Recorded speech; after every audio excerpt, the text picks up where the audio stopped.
Welcome everyone to another Results Now webinar. This is Jeff Herring, your host, broadcasting live from our virtual studios several miles north of the great state of Atlanta, here in the foothills in the North Georgia mountains.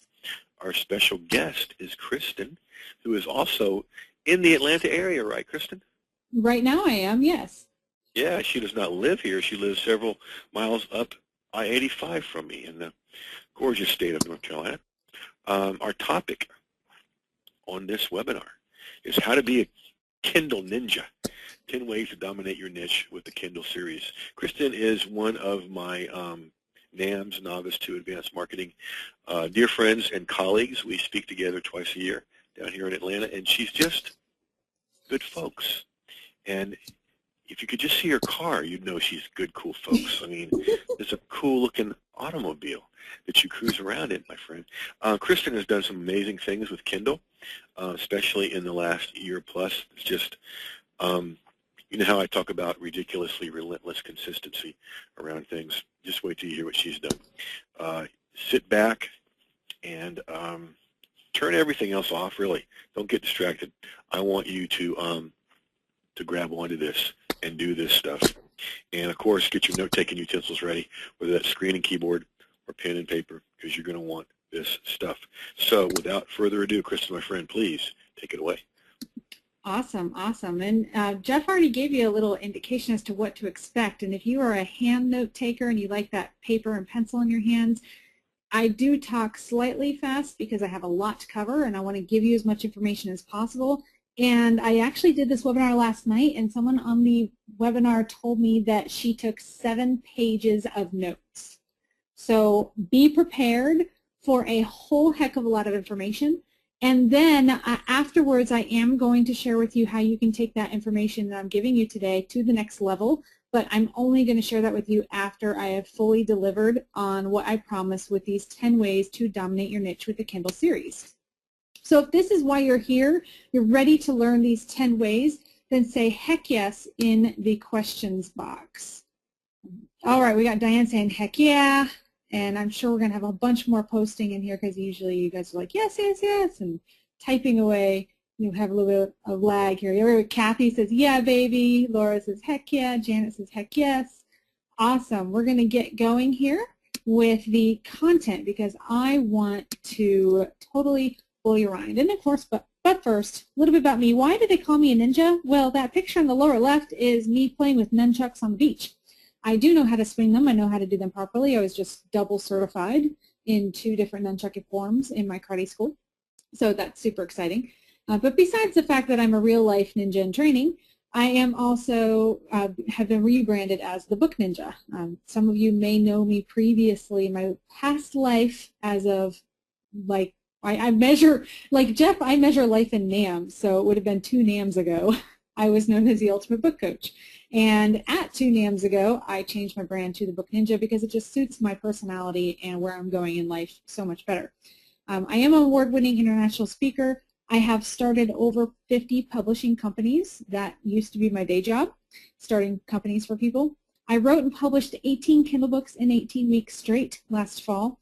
And as a result of that, on the 12th week, I noticed that my passive Kindle income, that's strictly book sales, increased by 878%, and I've been tracking it ever since, and it is a solid growth since then. So it's been about a year now since I originally did that, and I have had steady income every month, and it's even grown over the past year with very little marketing. I hardly market the series and the books at all. I'll mention them on webinars like this one. I don't do a lot of these webinars. You guys are very special to be invited to one of these because I'm only doing 5 actually, 5 of these webinars this month.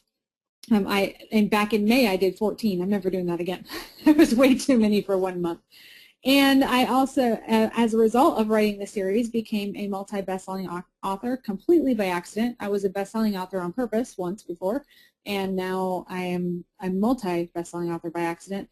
And my blog has also won awards and been nominated for other awards. So that's just a little more of the rah, rah, rah about me. But let's talk about why Kindle. So you got the why me, why Kindle. These are the best sellers in electronics at the end of last year. So the end of the year, Amazon.com tallies up the best sellers in all the primary categories. And their best sellers in electronics Overall, this includes all tablets, MP3 players, streaming video, pretty much anything that could be in electronics is in this category. And at the #1 spot, no big surprise, was the Kindle Fire. It's really not a big surprise because what does Amazon promote the most? They have millions and millions and millions of visitors every minute. And the #1 thing that they advertise is their Kindle Fire tablet. After that, however, I saw there were 3 more, so 4 Kindles in the top 6 results, and there was actually more in the top 10. So there was more than half of the top 10 of all bestsellers in electronics were a Kindle device of some way, shape, or form. That's huge. That tells me that people are buying these devices, not just a few people, but a whole heck of a lot of people. I mean, look at the reviews. Most of the time, you might be able to get 10% of the people you ask to review your book to actually leave your review on Amazon. So if you figure that even less than that, because Amazon's not really actively pursuing people and personally asking them, hey, would you leave a review for this, like we as authors like to do with people, there's over almost 16,000 reviews on the first Kindle Fire that's in the first result here. That's a lot of people that are buying these devices. And think about that, it's probably hundreds of thousands of these devices are being sold. So people are buying them, and as a result of that, Amazon's brilliant in how they market their ebooks. And because of the way they market their Kindle books and make it so freaking easy for people with Kindles to buy, which I tend to do way too much of myself, they own 67% of the ebook market share. Barnes & Noble's Nook took away 25%, and Apple iBooks with their textbook market for college students takes 5% of the market share. So clearly, Kindle is at the top, and I just hit my mouse the wrong way, so let me back up here. Apple is at the bottom just because they don't market nearly as well as what they just don't market nearly as well as Amazon. Amazon's marketing power is absolutely amazing. So I'm going to move on to the first way. I will be getting to questions throughout this live webinar since we're doing this live. So on the replay, you'll get to hear the answers to those questions, and we'll also take more questions at the end. And I'll try not to miss anyone, but if I do miss your question, please just restate it.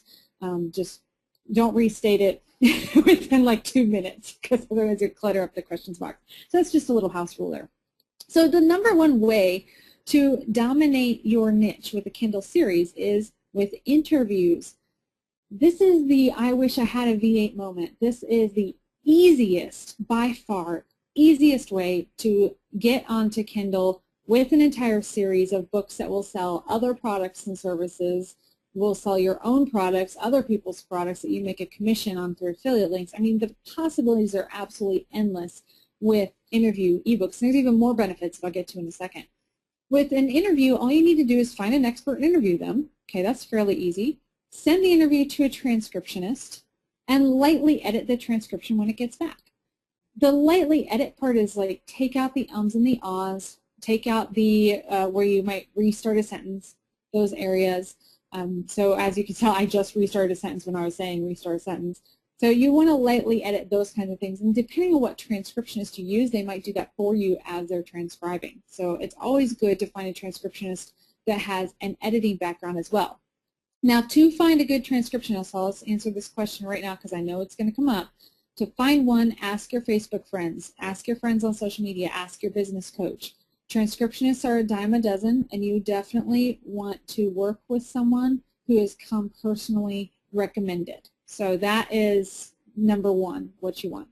Then after slightly edited, all you got to do is pop it up on Kindle, and you've got your first book in the series. Think about how many people you know that you can interview, and that's how many people have the books on Kindle. Now, that's going to be hugely beneficial to you in a moment with the other benefits. I also want to cover this question that I know is going to come up is how do you compensate these people for being in the book? You don't. They are compensated by free publicity and promotion.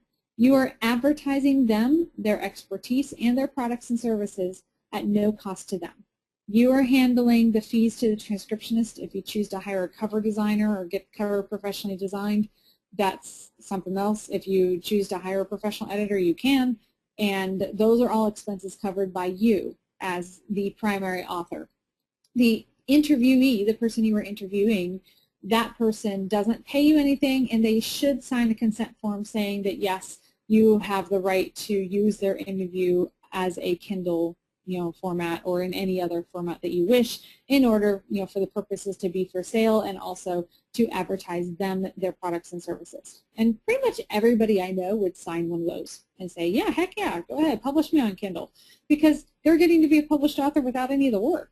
I mean, why not? That's just awesome free advertising to millions and millions of potential people looking for what they have to offer. The tools to do this are fairly simple. There's a system called freeconferencecall.com. It's a conference line that you can call into. You can set it to record and record yourself, or yourself talking to a couple of people, or just the one person they're interviewing. I believe freeconferencecall.com can hold up to 99 people on the line. So I wouldn't have 99 people in a book, but they do have that capability. There's also Free Conference Pro, Pro.com, and freeconferencecalling.com, Calling. Those are 3 different platforms, and they're all very similar and pretty much identical in how they work for this purpose of creating an interview ebook. The other option is if you want to interview someone who's not in your local area. Let's say I'm in North Carolina in the U.S. and I want to interview someone in New Zealand. Well, I don't want them to call a long-distance number and be charged outrageous fees. So I would use Skype to do the interview, and then if you're on a PC, you could get a very inexpensive plugin for Skype called Pamela, and I believe it's like less than 30 bucks. And you might even have a free trial. I know Call Recorder for Mac does have a free trial. You can record your call on Skype.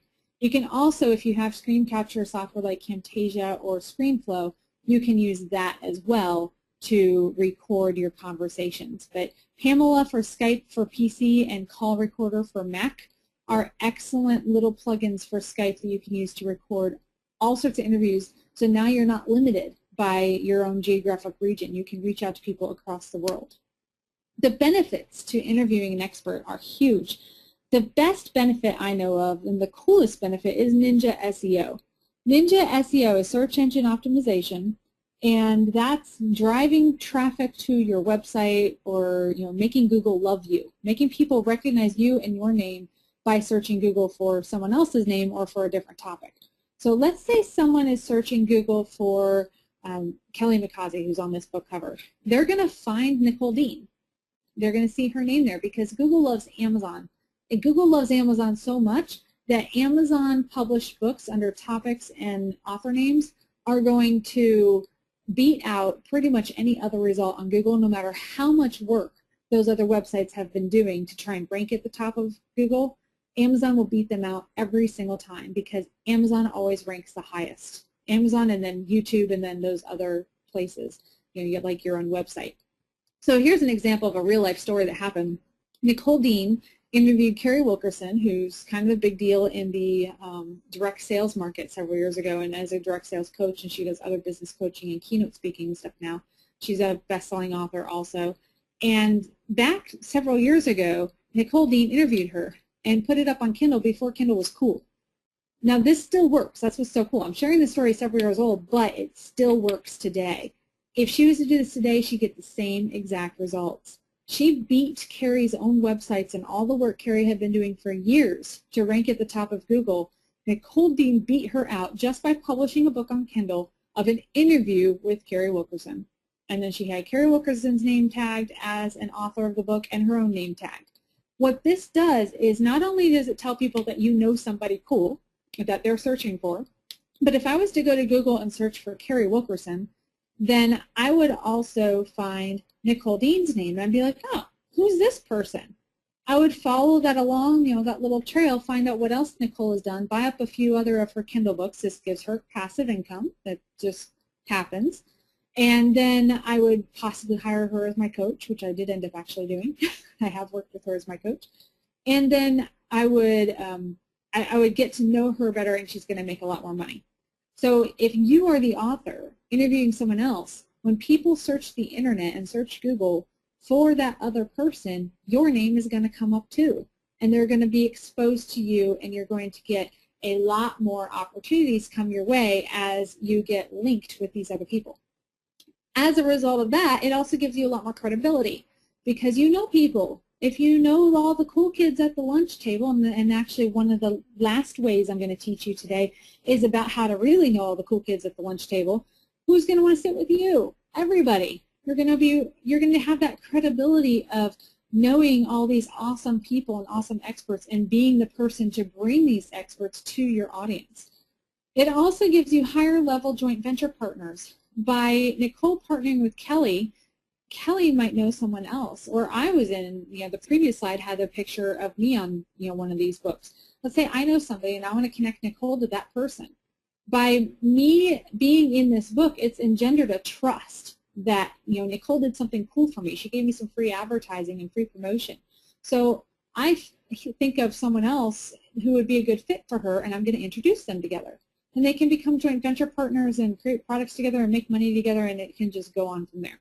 So the interview way is the easiest way to get a whole entire book series on Kindle and has a massive amount of benefits.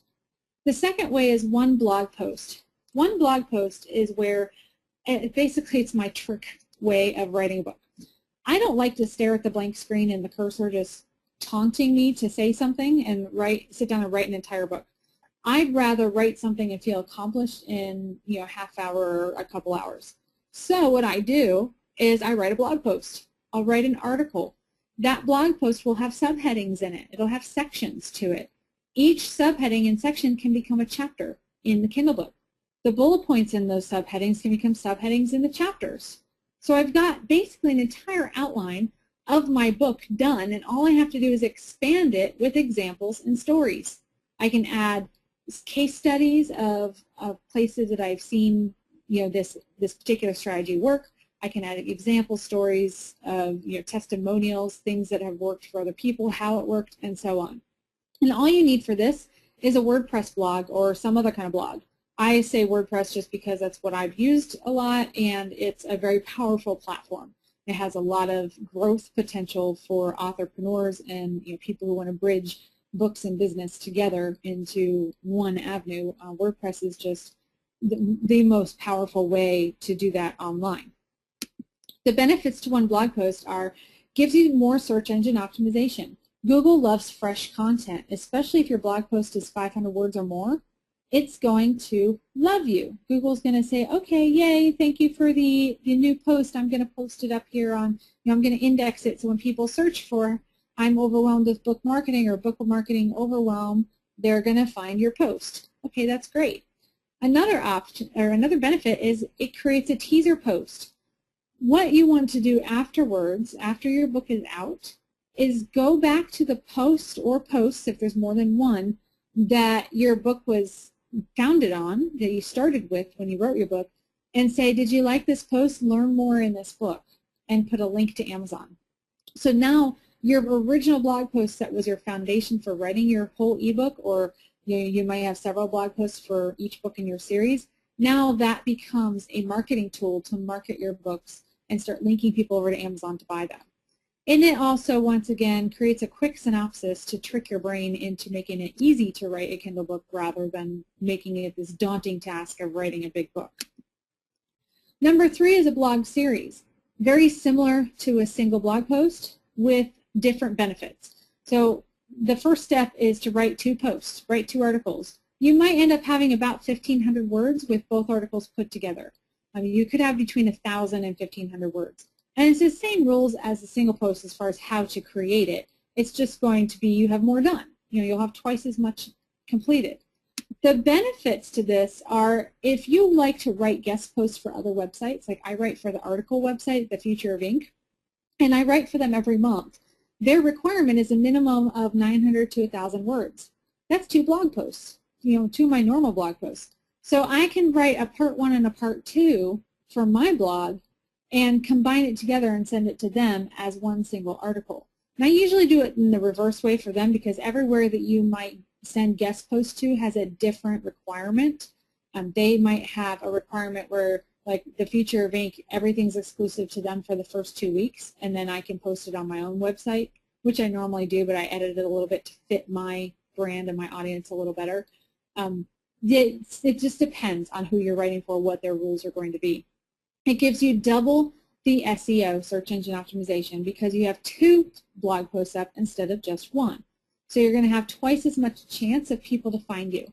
And you're going to have repeat readers. This is the coolest part about doing a part 1, part 2, or even up to part 3 blog post series. We're going to have people stumble upon part 3 for an answer, and of course it says part 3, so they're going to go back and try and find parts 1 and 2 to read them. Make it easy on them.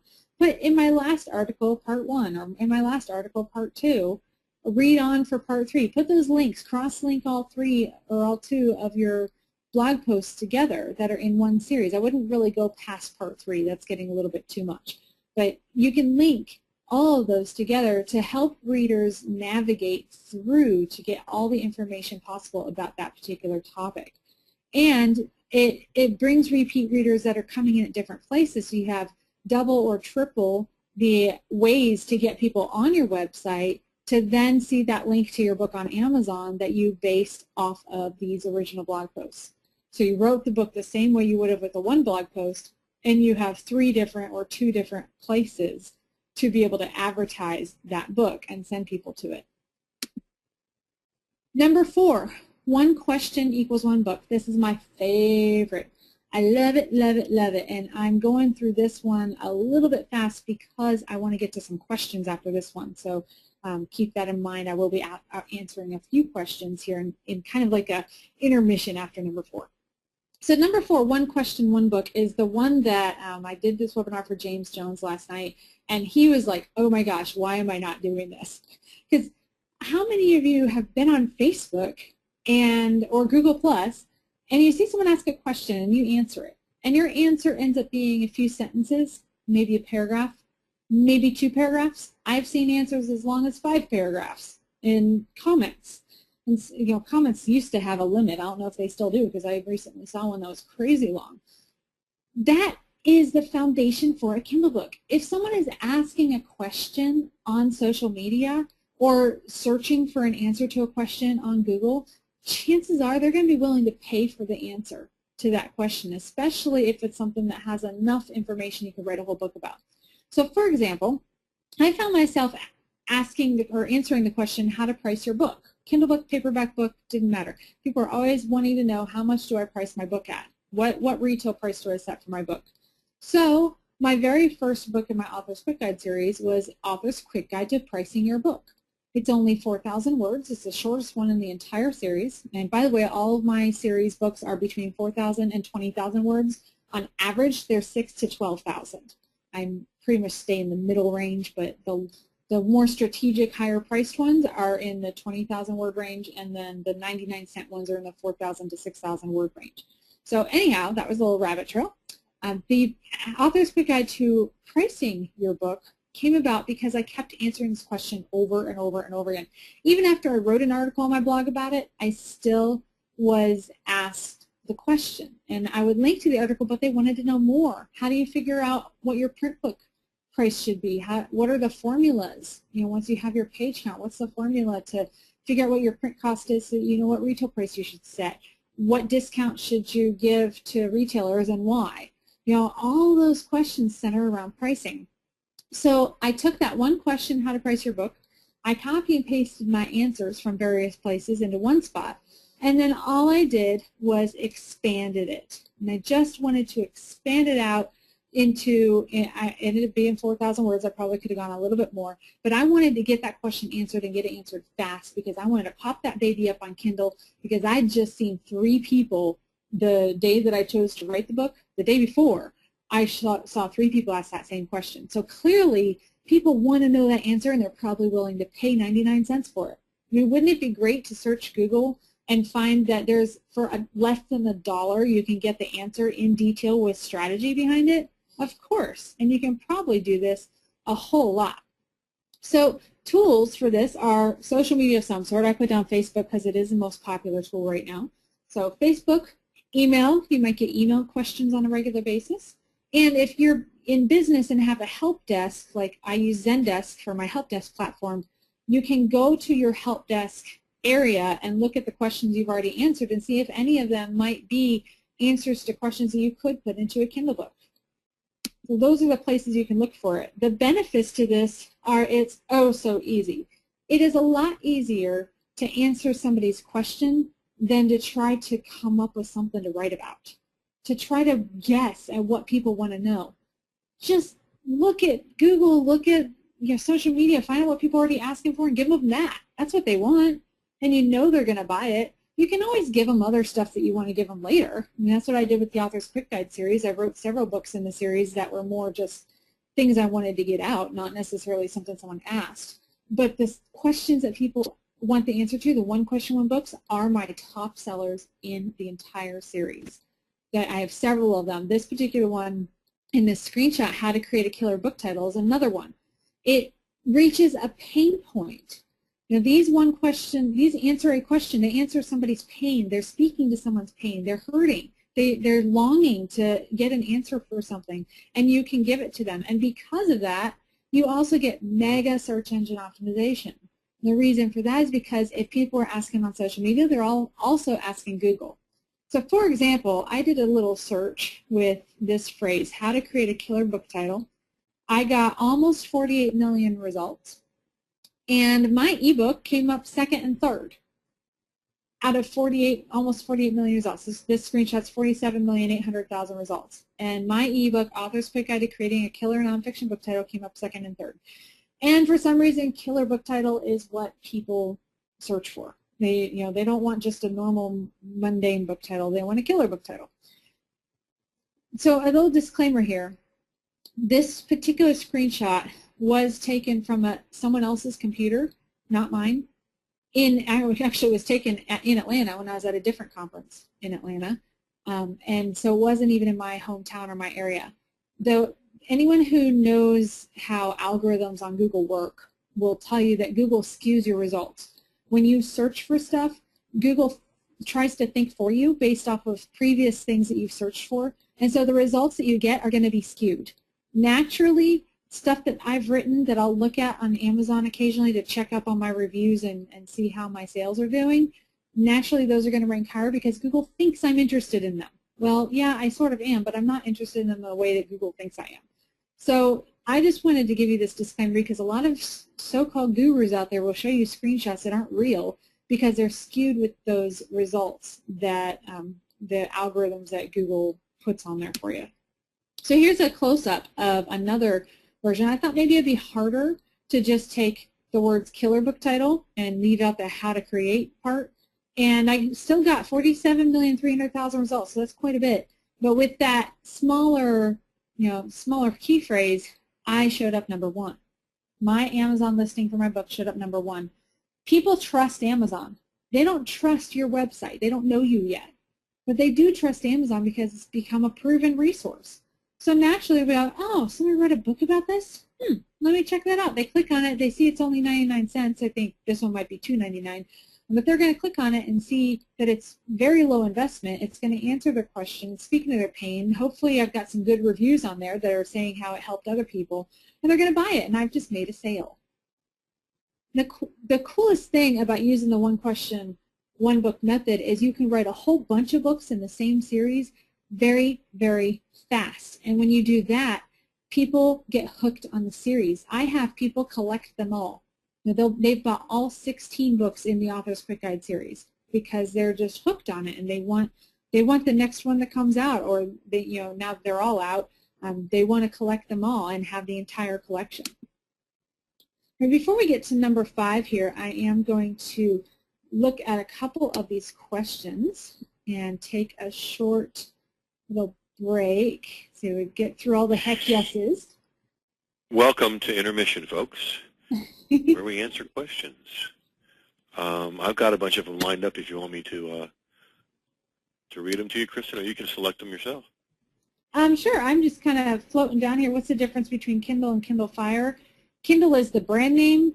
It comes in Kindle Fire, Kindle Paperweight, Kindle Easy, something. I mean, there's like a whole bunch of different kinds. So Kindle is the actual registered trademark name for Amazon's Kindle devices. Kindle Fire is just their color version of their tablets. It's a little bit more like an iPad. And let's see. Diane says the one blog post method is cool. Laura's asking, are most people okay with doing interviews? Do most people say yes? I haven't had anybody say no. So, yeah, I would say. This is why we're friends. That's the exact yeah. answer I'd have given, because I've never had anybody say no. Usually people don't, I don't say no. I don't care how small your list is. I don't say no to an interview unless it's all people that you got from my list, so I know they already know me. It's the only time I might say, okay, grow your list in some other areas first and then I'll come, because it's kind of pointless for me to say the same thing to the same people all the time. But I don't say no to interviews, especially with new audiences I haven't spoken to yet.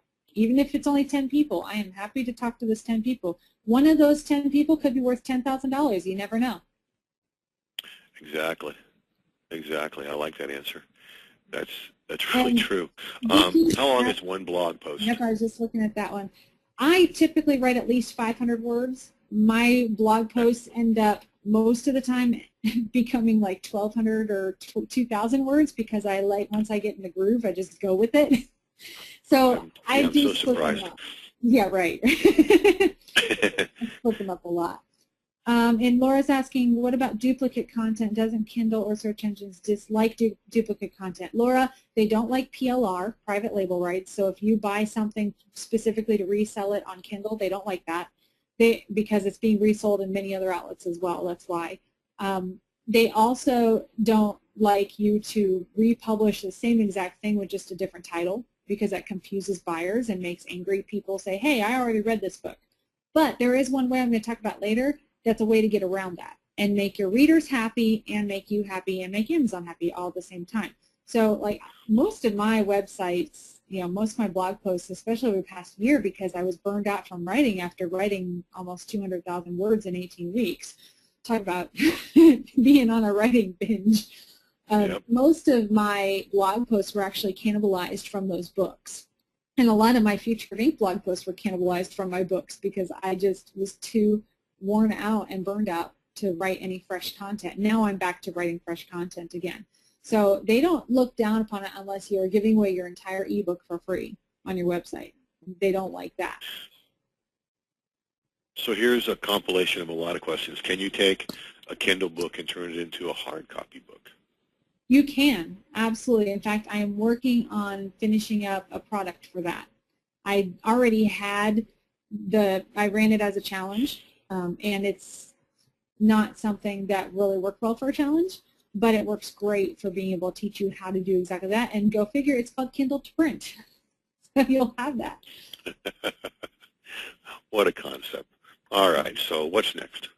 Let's see. That was actually a CreateSpace question. If you want to know about CreateSpace and why I don't like them, we can talk later.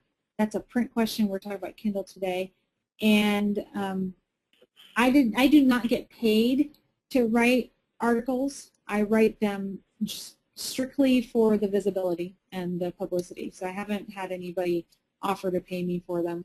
And Thomas is asking, how do you regulate pricing? I could sell my book on my website for $29.95, but I know that $29.95 would never fly on Kindle. That's right. Kindle regulates pricing to be in a magical range of $2.99 to $9.99, and there are reasons for that. So they also won't let you.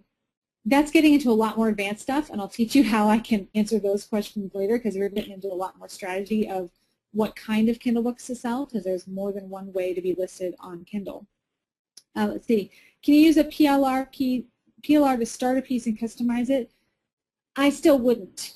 I mean, you can use PLR as a launching point for ideas to write your own stuff, but I would not use it as strictly, to just add a little bit to it and then put that up on Kindle.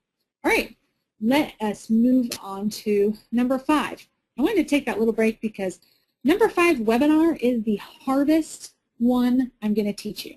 And it's really not that hard. It's just it takes a little bit more commitment than these other ways do. To turn a webinar into a Kindle book, first you need to schedule one, because it's always more fun to do a webinar live, and there's a lot of great benefits to that as well. You want to promote it. Jeff promoted this webinar to you and you showed up. Woo-hoo! Congratulations, you're here. You're taking notes and doing stuff. And I mean, what's the fun of having a webinar if nobody shows up to it, right? And the only way they're going to show up is if you promote it. You got to tell them about it. Then you want to record it. Recordings, I mean, I'm recording this 3 ways right now, and I'm hoping Jeff's works because my other 2 ways aren't going to work that great. I already know they're not.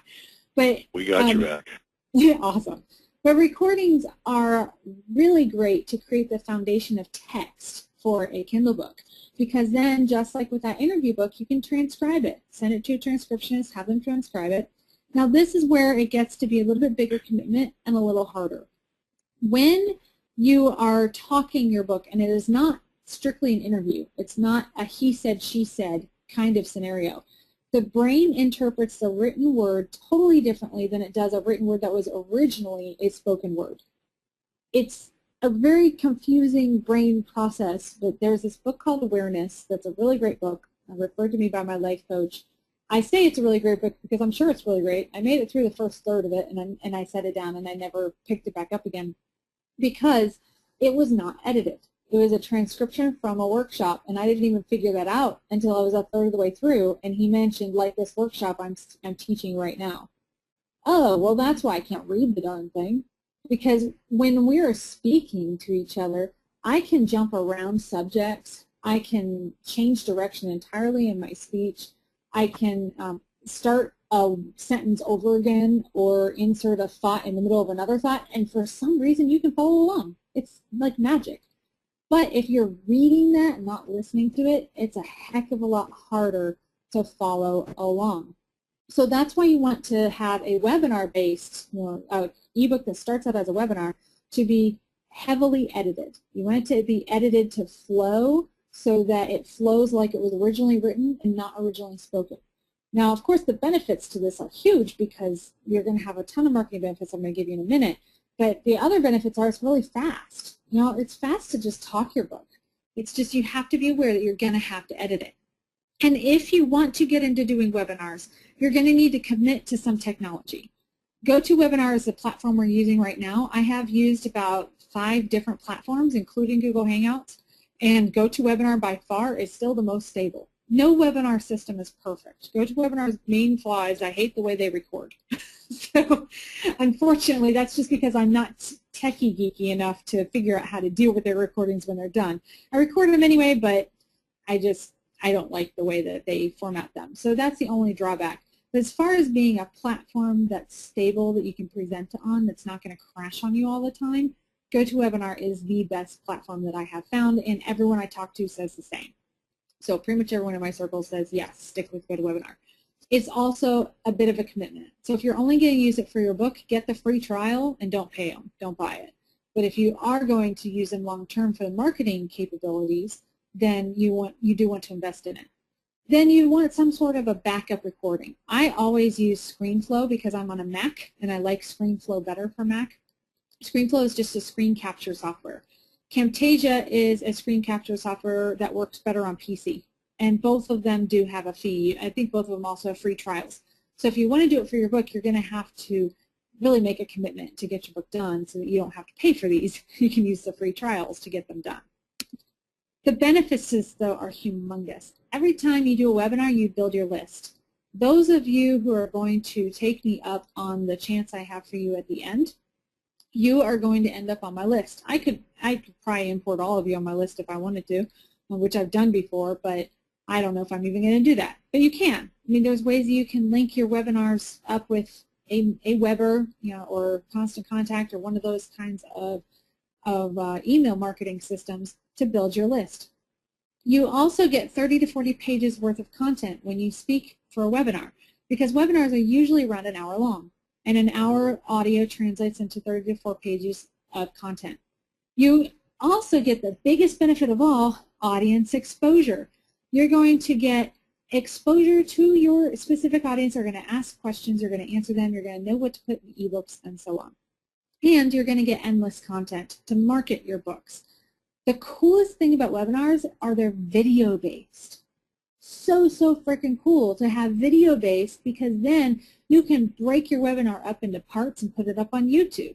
Link the YouTube videos each to one of your Kindle books in your series. You can break your webinar up and use it as a foundation for an entire series. I could take this 10-part webinar and make 10 Kindle books out of it. I could take the 10-part webinar and make it one Kindle book, but use each part of the webinar as a YouTube video to market that Kindle book, and then, of course, the rest of the series. I can also take one of the slides, like this previous slide where I showed the step-by-steps, stick a picture of my book cover on the bottom corner with a call to action that says available on Amazon.com, and then they can, people can go see that graphic on Instagram or Pinterest or Facebook or wherever I decide to post it, Google+, so it becomes an infographic. And because it says number 5 at the top, people are going to look for numbers 1 through 4 because everyone knows 1 through 4 comes before the number 5. So, of course, if they see the number 10, they're going to go looking for all of them. There's just so much marketability when you start from a webinar. Tons of endless content you can use over and over and over again to market your Kindle books, which is why I put this way in here and why I am so passionate about it. I actually, one of my Author's Quick Guide books I'm going to show you a little bit later, it was started as a webinar. So it actually was this process. In fact, hey, here it is, the one that started as a webinar. Turning your speech into a book is pretty darn easy. And this is slightly different than webinar, though speeches can be given by webinar platform as I'm doing with you today. There are 4 steps to turn your speech into a book, and they are very similar to doing a webinar. You have a PowerPoint presentation. Each of your slides can become a chapter, or each of your sets of slides. I've got 6 sections to my, or 10 sections of my slides. This is number 6. And I can take each section out, and it can become a chapter in my Kindle book. All my bullet points within each chapter can be subheadings where I talk a little bit more about them. I give a paragraph or 2 underneath the subheading about that particular topic. Then I've got, then step 4 is I can either record myself giving the speech and transcribe it, or just remember the same thing applies, it applies to webinars, that whole the way the brain interprets audio versus the written word. So you definitely want to heavily edit it if it's transcribed. Or you can write the book from scratch using your PowerPoint as an outline. I discovered totally by accident when I was doing this particular speech called How to Turn Your Speech into a Book, which started out as a webinar. And I was doing it for our mutual friend, Jeff's my friend Felicia Slattery, who's an awesome speaking coach. I was doing it for her audience. And then halfway through my presentation, I went, oh my gosh, this could totally be one of my Author's Quick Guide books, because I was in the middle of writing that series when I was teaching how to write a book from a speech. I'm like, why wouldn't I do this? This is great. And totally by accident, I found there's a button in PowerPoint called Outline. I click that button, and instantly I have this beautiful outline all ready to go with my topics, with my bullet points, with everything intact, and all I had to do was write and fill in the gaps. And since I prefer to write over speak my book, because I hate editing, I loathe it, I'm a really proficient writer, so it's easier for me to write something that's fairly clean to begin with light editing than deal with heavy editing. I just chose to work from my outline, and I took my speech, How to Turn Your Speech into a Book, and turned it into the book. So I literally wrote the book on how to turn your speech into a book. The tools for this are PowerPoint, comes with most computers nowadays, a microphone if you want to record yourself, you need to have a way to record yourself, and I put a video camera in here because the video camera offers 2 benefits. It lets you look at yourself and critique, and it also gives you that power of video marketing with YouTube and your website and all sorts of other ways that you can turn your book into additional cash through the attached video. So the other benefits to turning your speech into a book are you'll have your speech done. Speeches are one of the best ways to market yourself as an author and to market your book series. Depending on how long your speech is, you'll have 40 to 60 pages worth of content done and ready to go. That 40 pages a little more towards an hour-long speech, 60 pages towards a 90-minute speech. And if you're a keynote speakers are those ones that get up at the beginning of a conference and get you all motivated and give their rah-rah-rah speech, and they come back at the end of the conference and give a wrap-up, what did you learn, what action steps do you kind of take, here's ways that I take action, that sort of thing. Most keynote speeches are divided into 3 equal parts, or 3 main parts. Each of those parts can easily be broken out and be its own Kindle book in a series. So if you were thinking of becoming a keynote speaker or giving those types of motivational speeches, you can easily take your speech and turn it into 3 Kindle books in the same series instantly. Number 7 and number 8 are very similar. Number 7 is compilation and number 8 is anthology. And these terms in the publishing industry have been used interchangeably for quite some time. I personally want to give you a new definition. So a compilation book, they both start the same way where you choose a theme. So you need something to write about, some sort of a topic. But with a compilation book, you can start it with your blog.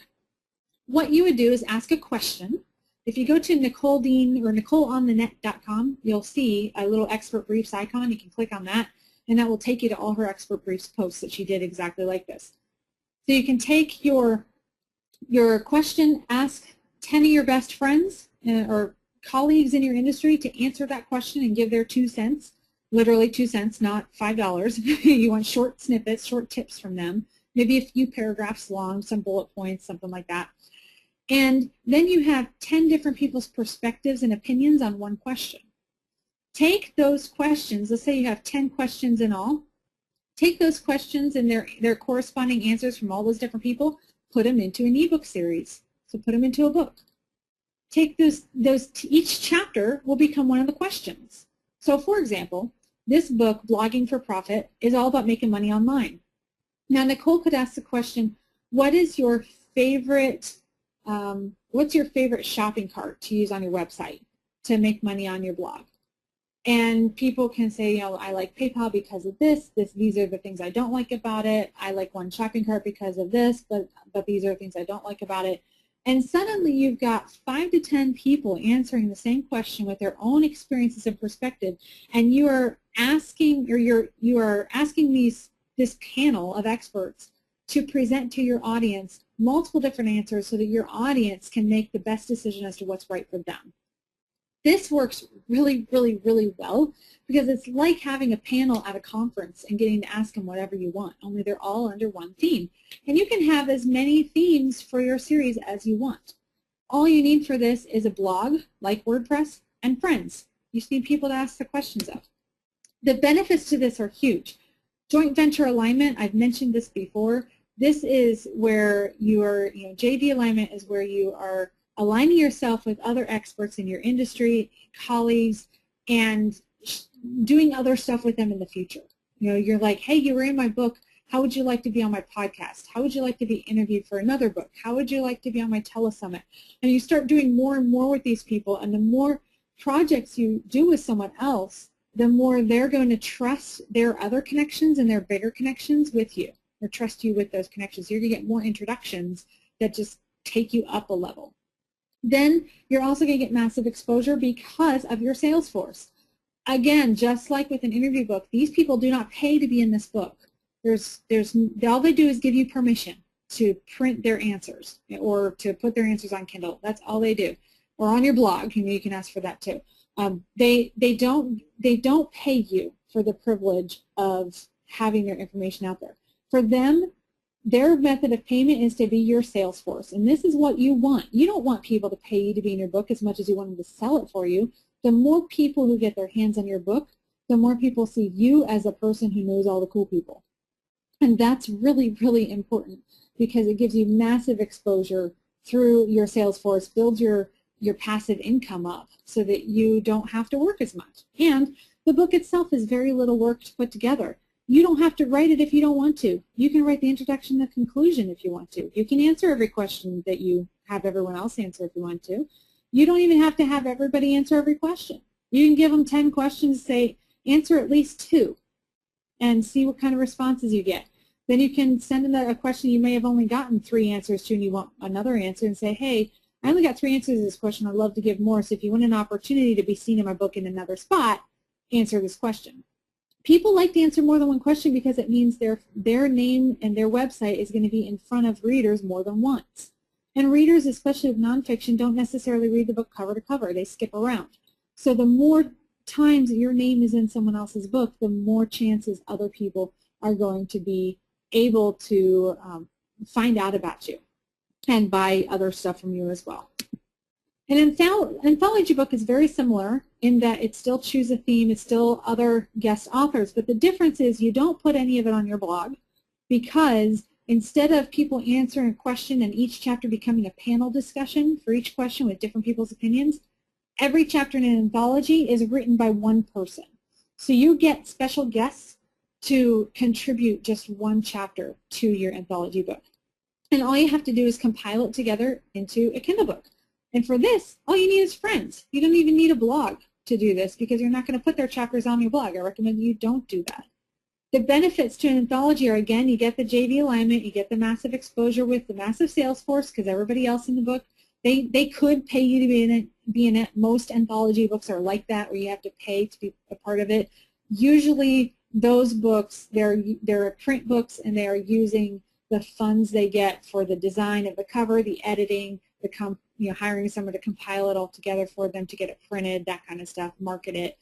That's why they charge for that. But let me tell you something. Every single person I've talked to that's paid to be in one of these books has seen little to no traction from it. They've gotten maybe one good connection from someone else who was in the book, not any readers. They don't make a lot of money off of the book itself, and it's because their name's not the one on the cover. So if you're going to do an anthology, make it your name big on the cover, and you're the one that finds the other experts, which is going to give you that massive amount of credibility, because you are the cool kid at the lunch table everybody else wants to sit with, because you know all the other people that they want to be connected to. So that amount of credibility can't be bought. You want to be the person in charge of putting it together, because then you're seen as the go-to person on that topic. And again, it's very little work in that you don't have to write the whole book yourself. Number 9 is one of my favorites, a podcast series. This is simply a Kindle edition of your podcast. It's a Kindle version, so you don't even have to do the heavy edit. There's a time when you might want to do that, but I'll get to that in a second.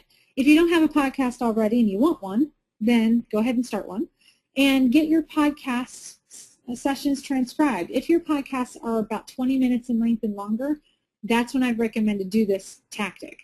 I wouldn't use this way if you're only doing 5-minute long podcasts or 10-minute long podcasts, unless you want to combine them together. So you can combine a whole bunch of podcasts that have different subjects and that cover kind of the same areas, and each different area becomes a book in your series. So you're going to be compiling more than one podcast together. But most podcasts are in the 20-minute to an hour-long range, so they're perfect for this. Get it transcribed. Do that light edit just like you did with the interview book. And if you're interviewing someone else on your podcast, this is a hybrid of the two. It still fall under the Kindle version of your podcast, but it would be an interview, so it's the same kind of process. Heavily edit it only if you want to use your podcast transcriptions as a catalyst for a different book that's not related to your podcast at all. It's not the same time, sorry, I was just reading Time, Freedom, Business on this cover. It's not the same name as your podcast that's on the books, so it kind of appears that it's a different book. It doesn't appear that it is actually a transcription of your podcast. And people will buy these for 99 cents. They will eat them up. And they're also great ebooks to use to run on free promotions, just to be able to get a whole bunch more people on your list. The tools for this are identical to the interview. So the free conference call type of website, the Pamela for Skype plugin for PC, the call recorder plugin for Mac. And the benefits to podcasts are you got fast content creation. Within, for a 20 to 30 minute long podcast, you could have 20 to 40 pages worth of content. About a page a minute or so, depending on how fast you can talk. So you're going to have a whole lot of content really, really fast with that very light editing, so very little work to get it up on Kindle. It gives you joint venture partners, because people see that you are promoting your podcast in more than one place. You're basically using Amazon to promote your podcast for you by using this method, which is where search engine optimization comes in. When people search for your name or someone you interview in your podcast, or search for your podcast name, Amazon comes up. You can drive traffic from Amazon to your podcast to get repeat listeners and more downloads for your iTunes podcast. And then number 10 is really, really powerful. And I do want to say right now, stay till the very end, because I have a special gift for you just for staying until the end. So I might need you to remind me of that. I have a slide in here to remind me, but if I don't say it, I definitely want you guys to hold me accountable to give that to you. So number 10 is the one that I mentioned briefly earlier, that's where Amazon's not going to get mad at you for repurposing the same content. I call it crossing niches. So if you have a broad niche like sports, underneath that you have micro niches. You got softball, basketball, football, baseball, all those different kinds of balls, volleyball, and so on. So really, you have a lot of the same content probably, depending on what you're talking about. So this particular series is by Janice Meredith, and it's called the Sports Parenting Survival Guides. And it's specifically written for parents who have kids in sports, how to deal with coaches, the rules of the game, nutrition, all basic sportsmanship, things like that. And obviously, a little bit of this is going to change because, you know, the name of the sport's going to change in the book. The rules of the game are probably going to change, but sportsmanship and nutrition is pretty much going to be across the board. Even sports injuries, the type of injury might change. You might have more ankle injuries in soccer than you do in, oh, I have no idea what another, maybe football, but you're probably the same in that. So that's a bad example. You might have more arm injuries in softball than you have in soccer. So, you know, you might have little tweaks like that. But basically, it's going to be a lot of the same information. And all you have to do is retool it for another audience to create more books in the series. So you take your first book, you write it once. So that's all you have to do. You got to write one book in the series. Then you adapt that content to another audience in the same broad niche. So you got the niche of sports. You're going to take the softball book and adapt it for football, adapt it for volleyball, adapt it for soccer, and so on. By retooling it, you are going to change probably about 25 to 50% of the content. You're going to start out with a foundation of half of your book already done that doesn't even really need to be touched because you can only talk about it so many ways. And you might as well just leave it the same. So this is where you're going to protect yourself and also protect Amazon from having the same information out there and selling it twice. You're going to add a disclaimer. So a disclaimer, if you go to Amazon and search for Janice Meredith and see her Sports Mom or Sports Parent Survival Guide books, you're going to see on the description of each book and also in the introduction of every book, when you click the Look Inside feature, you'll see this in the introduction, is the same disclaimer. This disclaimer says something like, this book is based off of another book in the series, and I'll put the title, and has been retooled for or rewritten for the specifics of the sport of softball or baseball or whatever. So when you put that disclaimer in, it does two very powerful things. It lets people know, hey, if your kid doesn't play softball or you have a kid another kid who plays football, I've written a book specifically for them. And by the way, it's going to be a lot of the same content, but it's specifically for the stuff they're going to deal with. So not only are people going to buy the same content twice, but they're going to thank you for it because you have touched them in a way that they needed answers to that specific pain point. So the benefits for this are every time you cross a niche, you're going to be reaching a new audience within that same broad, far-reaching niche, and it's super fast content creation because you've got 50 to 75% of your book done before you even start the next one. So once again, here's my reminder slide. Stay until the final few minutes because I'm going to give you a super special gift for being here live. I'm going to flip over to the questions box here, and I want to know, did I give you some information today? I mean, did you take some notes?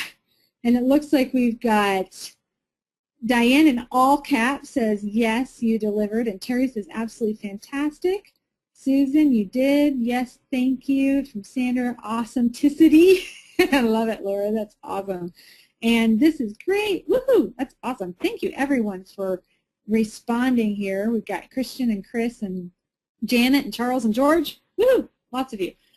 All right, so before I get to more questions, because I do want to answer some more of your questions, I had two options today.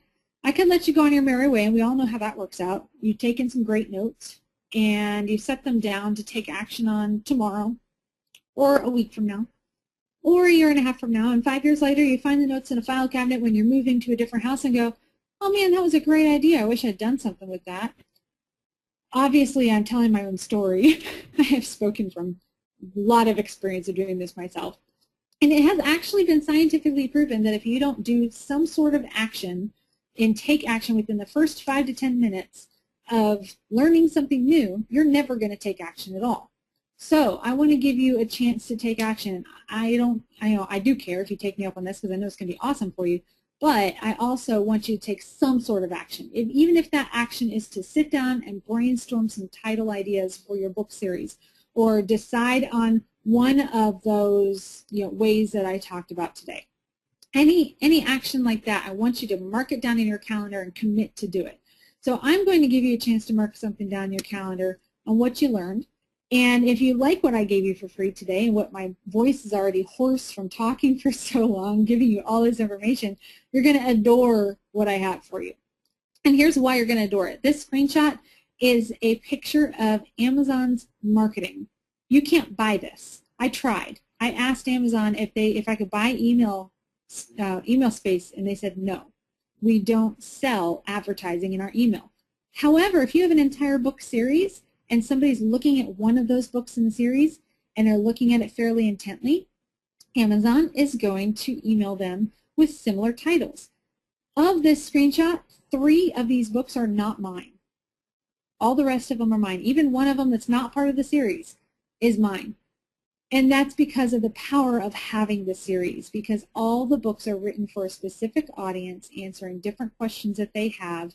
And because of that, someone looking at one book is going to get an email with a whole bunch of other books that are mine. Even if they're looking at a book that someone else wrote that's in my industry, they're going to get an email like this, and most of the books are going to be mine. Why? Because I dominate my niche with this particular series. So what I have for you is called the Kindle in 30 Challenge. You saw the logo at the very beginning of the presentation. And this challenge is a 4-week event. It begins October 2nd, so it begins next week. We're going to start it soon.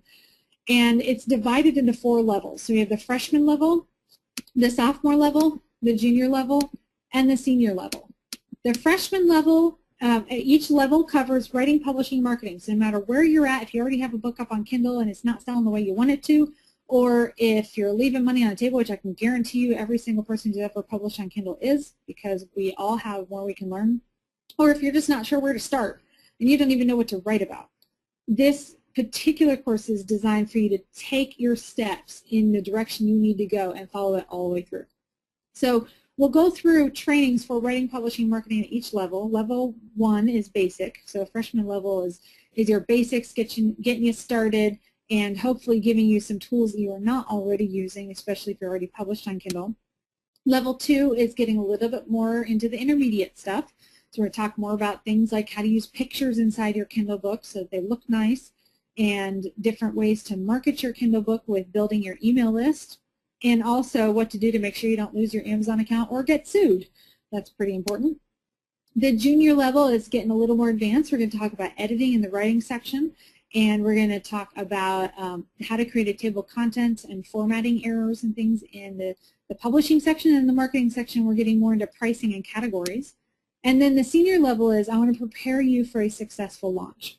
So we focus very heavily on the marketing in the senior level, and the publishing portion, we cover some more advanced stuff like using a pen name, using quotes inside your book when you need to get permission to quote content, very complicated questions. I mean, they have complicated answers, so we cover those in depth. And also in the marketing section, we're going to talk about the specifics you need for a bestseller book launch. Because I want every single person who's been through this challenge, when your book is launched, it's going to be a bestseller. And so far, all of them have been through the program because of our bonuses I'll get to in a second.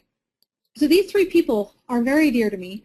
The top one, she had not been published at all. She already wanted to write a book and never written anything. She wrote 2 Amazon bestsellers as a result of the course. The middle one was an author coach. She knew what she was doing, but she lost her writing mojo. She wrote 3 books to launch 3 new book series.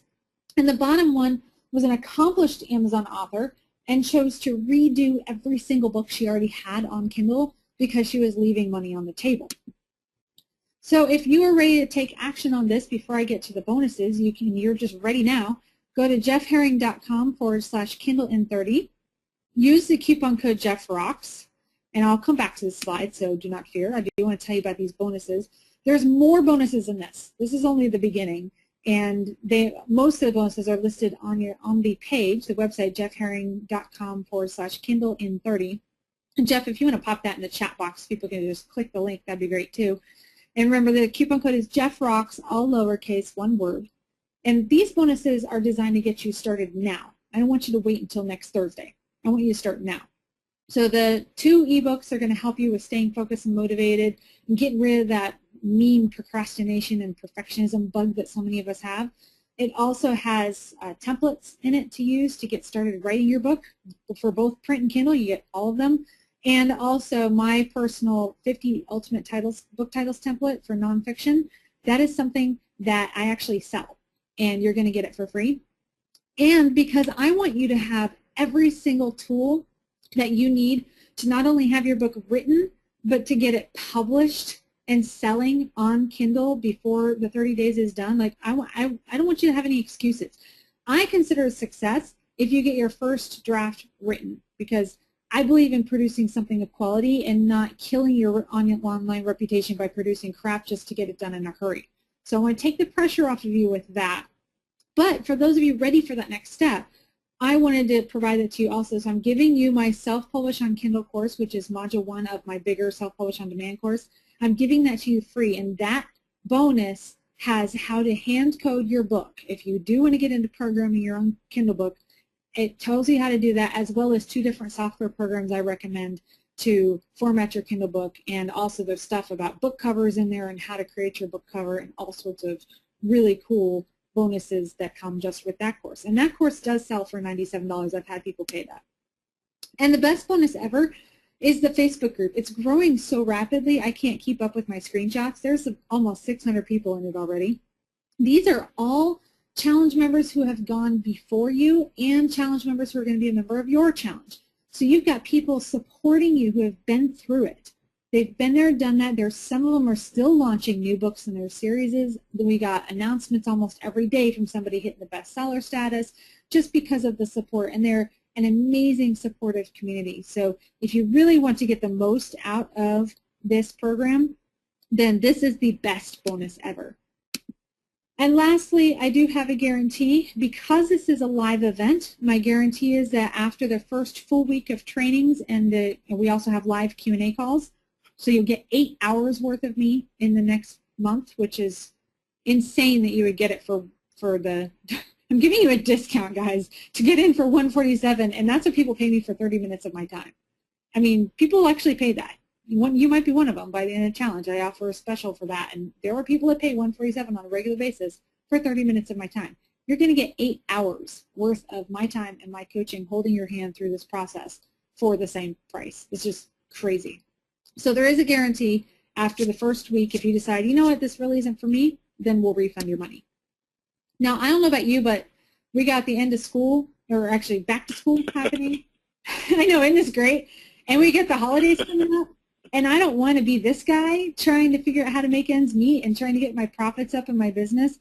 I want to have some passive income coming in from my Kindle series so that I don't have to worry about it. And this was me last year. I mean, I was a little freaked out at the end of the year because I had to pay taxes. None of us likes that time of year. And I was very stressed. But because my Kindle series started bringing in a lot of passive revenue, and almost all my little bills are taken care of every month, and I don't even have to think about them anymore or worry about them anymore, I feel more like this guy. We saw him at the very beginning, and I want everybody to be like this guy. That is my goal.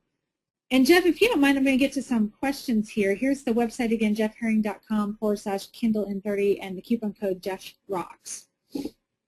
There are some great questions here, Kristen. And folks, as we roll into answering questions, my goodness gosh, jeffherring.com/Kindle in30. Go to that link, get this thing for $147. I mean, please. Okay, so where was that one? Terry, skeptical good consumer here. All this in 4 weeks? Will I be drinking from a fire hose? Can you even get all interviews scheduled and transcribed in 4 weeks? I wouldn't do all of them. I would just choose 1 or 2 to get started.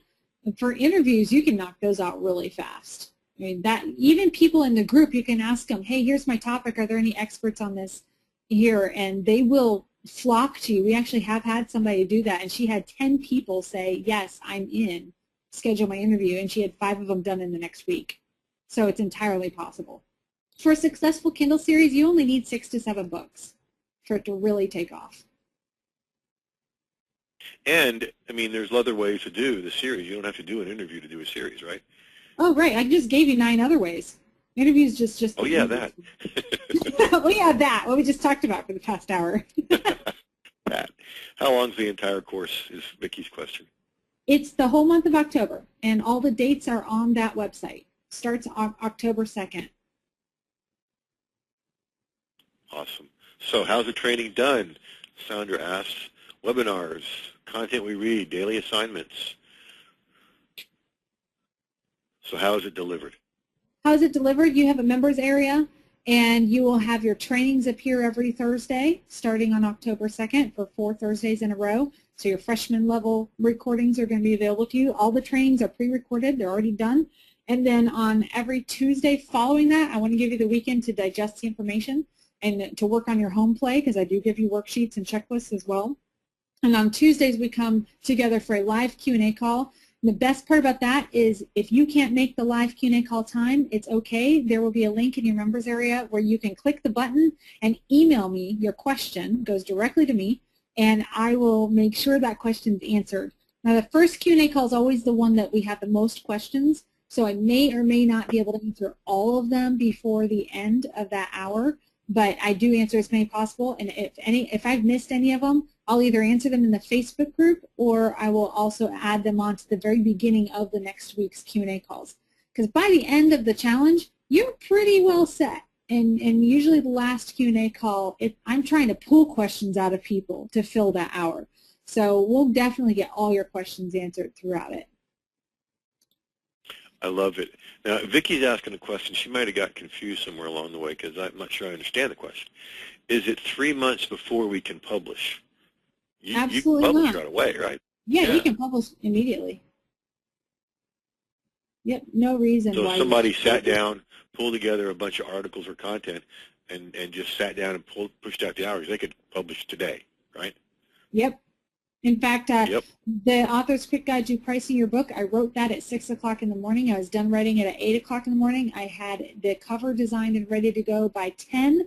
I sent it to my programmer, because I have my own program, which is something else. You guys are going to get access to my programmer, by the way, because I don't do done-for-you services anymore. You're not going to have me as a middleman. You're going to get 70% off of what I normally would charge, because I'm going to send you directly to him.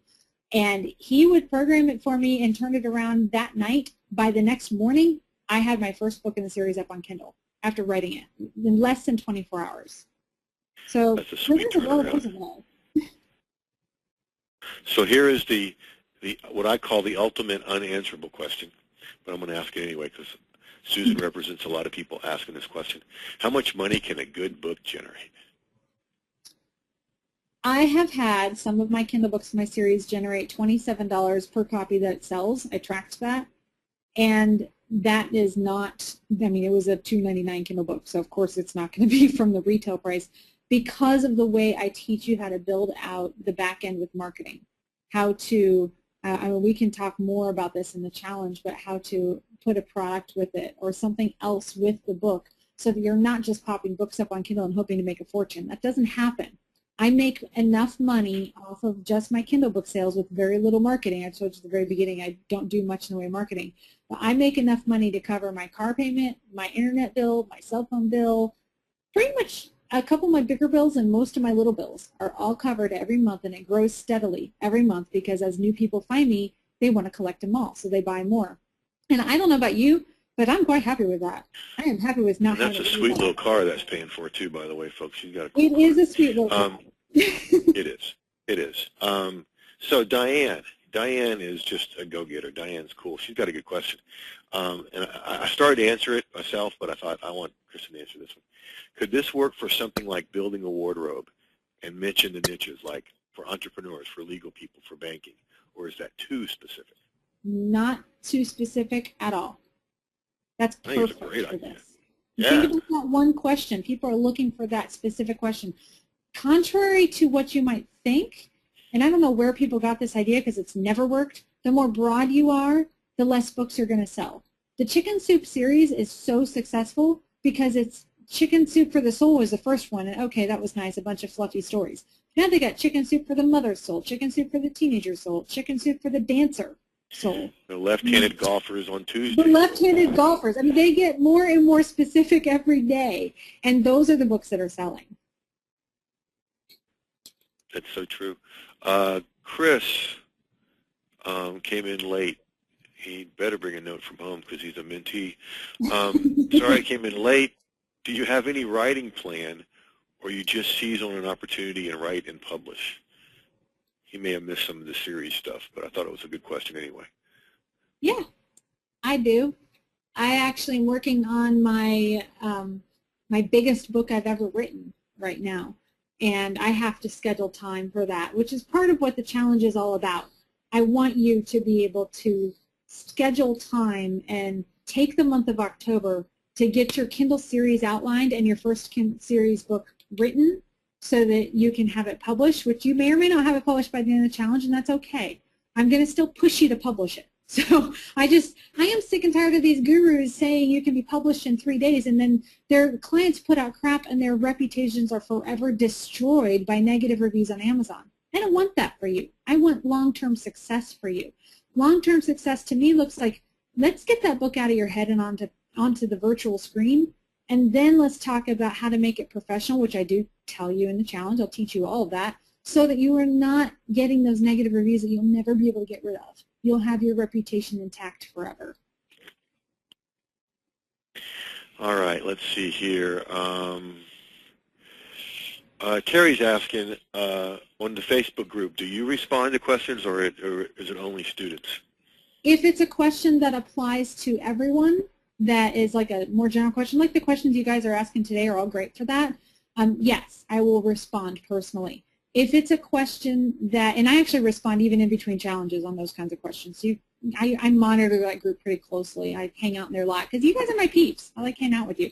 But if it's a question specific, like you're like, well, I have this idea, but I'm not really sure what I want to choose, and so can I bounce the idea off of you? This is a group coaching format, and you will have an opportunity because you get a special discount on a one-on-one session if you want to dive deep into your own thing. I don't want to waste everyone else's time on something that's only specific to you. So yes, I'm in there. No, I don't answer everything. But you're welcome to ask a question and get opinions from your fellow classmates because there's plenty of challenge people in there that are happy to help you. It's hundreds of them. Let's see here. Diane's saying, that sounds great. The $3 Kindle book turning into a $27 purchase. I'm in. Smart move, Woo! Diane. Glad to have you in, Diane. How do you edit grammar? Vicki asks. How do you edit grammar? Uh-huh. I'm not sure what you're asking. Yeah, can you ask that a different way, Vicki? Yes, Charles, due to the idea of writing a book, question I've always had, never understood this. What's the benefit of using a pen name? That's a good question. That's something that, honestly, I have another webinar, this same webinar, I have to present it to somebody else in 10 minutes. So I can't answer that question because that's a long question that I do answer in the challenge. That's something that's covered during the pen name session in the 401 section. All righty. So let's head into the home stretch here because you do got to go do this in a little while. I do. And actually, Sandra has. We could just tell Bob. We could just tell Bob to wait on us, couldn't we? I mean, come on. I am. I'm texting him right now saying, finishing with Jeff, hold please. So he'll start it. And tell him Jeff said you're going to be late. But Sandra and all right, so, yeah, I know. We'll have fun. Another month, and the next time I'm running this challenge that I have planned is in January. I was not planning on running this challenge again this year. I had too many people knock down my door and yell at me and tell me to run it. That's why I'm running it again in October. I will run this challenge 2 to 3 times a year. But that's it. So if you do want to have this information by the end of the year, you get lifetime access to everything. And you can start, we have people who bought the challenge in January who are starting it now. So you can start it whenever you want. So if you want in before the end of the year and you don't want to wait until January, get into this one. Otherwise, I'm happy to have you wait until January if that's going to work out better for you. Just don't let it sit there and be a good idea that ends up in a file cabinet 5 years later that you never did anything with. I love that flexibility. So, folks, listen. I've got only a few books on Kindle right now. Okay. Now I have a whole program and a plan and a whole person on my team to change that because Kristen, just what she's done really challenges me because I like that idea of 18 in 18 weeks. Kristen, I want to try and beat that. But anyway, here's the thing. If anybody could, you could. Well, now you've really put it to me. Okay. The 20th of the month has become a favorite day because that's when Amazon Kindle pays. And the amazing thing, folks, is it goes right into your bank account. You don't have to wait and go get the mail and take it somewhere. It goes right into your bank account. Now, all of you on this webinar are in my community, so you know how to create content. I taught you a lot about the different ways to create content in many, many different ways. So for many of you, the content you already have can be turned into a multitude of Kindle books. You just need Kristen's help to package it, to turn it into a series, because that's one of the things she's really, really expert in, is turning it into a series. As you've seen, she's showing you 10 incredible ways, and I've got pages of notes, and I've seen this webinar before. So here is where you just, you just better go here is all I got to say. jeffherring.com/Kindle in 30. That's Kindlein, and then the number 30. See Diane saying, go for it, Jeff. Kristen, get them. Oh, so she's pitting us against each other. I love it. I love it. Okay. Thanks so much for this, Jeff. Kristen, you rock. Diane's in. Awesome. As we head out here, Kristen, and let me say a word to my mentees. We will start our training whenever I am done and wrapping this thing up, so I'll be there in a minute. And you guys better get in and do this stuff. Kristen, any final words? I totally forgot to tell you. If you order by midnight tonight, so if you need to listen to the replay, you can.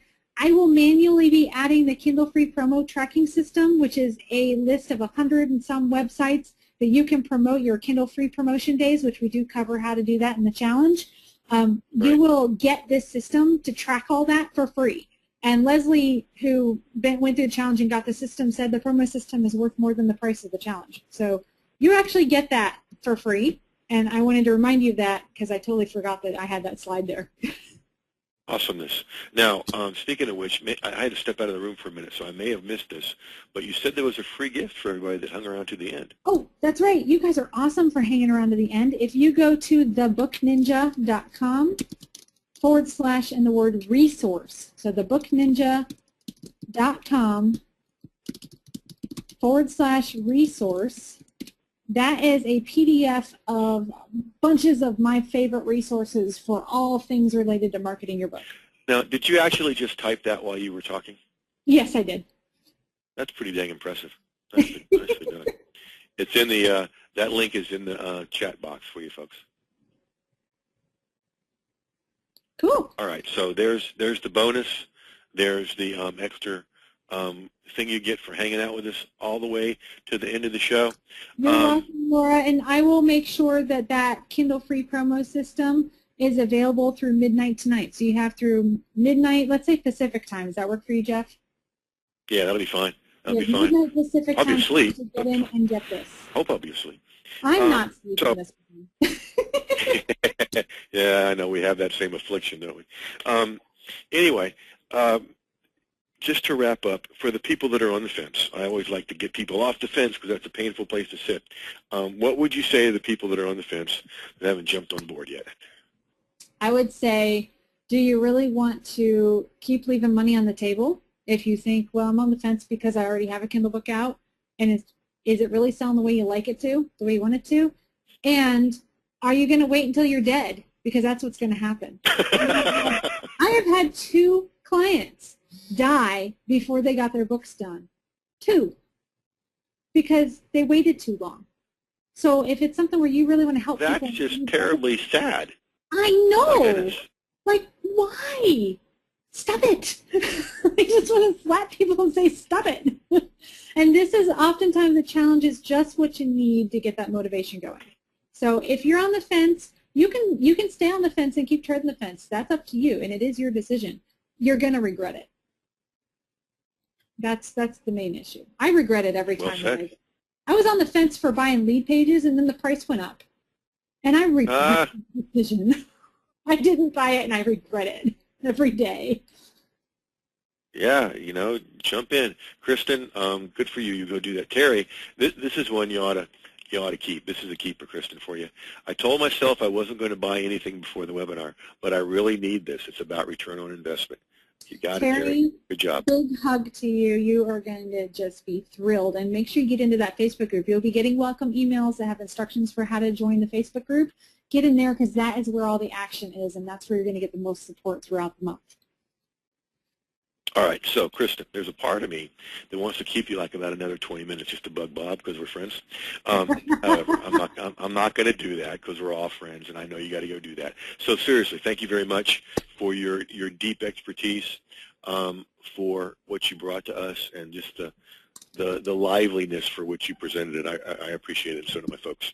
So we're going to say goodbye to Kristen. I'm going to spend a couple minutes with you guys. And then Mentees, I'm going to be joining y'all in a few minutes. So Kristen, thank you very much, my friend. Thank you. Goodbye.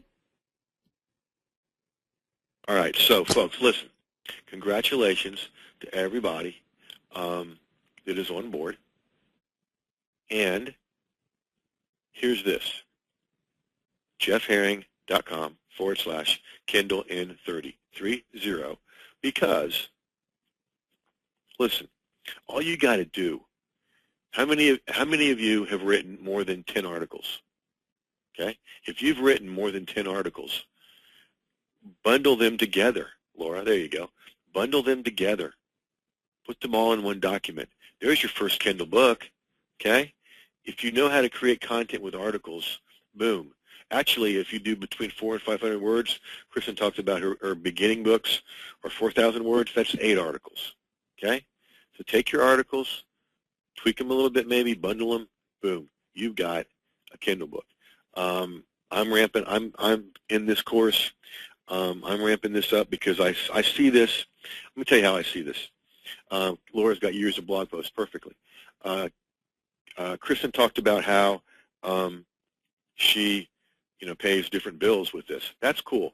I'm looking at this more long term, okay? Because this is going to be around a long, long time. I'm looking to this as what's going to fill my hiking adventures and all my other stuff 20, 30 years from now, okay? As this keeps coming in, residual and residual and residual. Now, I will be making great income from it like I do every month, and that's going to get higher and higher. But think long term, what you could do with this. And every time, just like an article, every time you add a Kindle book to the pile of Kindle books, that's more stuff people can find, and they're going to find more of you, and they're going to buy more of you. So we're going to wrap the show up, and I want to thank you for spending your time with us, your most valuable asset. Invest just a small asset of $147 over at jeffherring.com, jeffherring.com/Kindle, Kindle, in 30, and come on board. I'm going to be in there with you, and I can't wait to see you there. So go get this stuff at jeffherring.com/Kindle in 30, and go use this stuff because it flat out works. We'll catch you next time.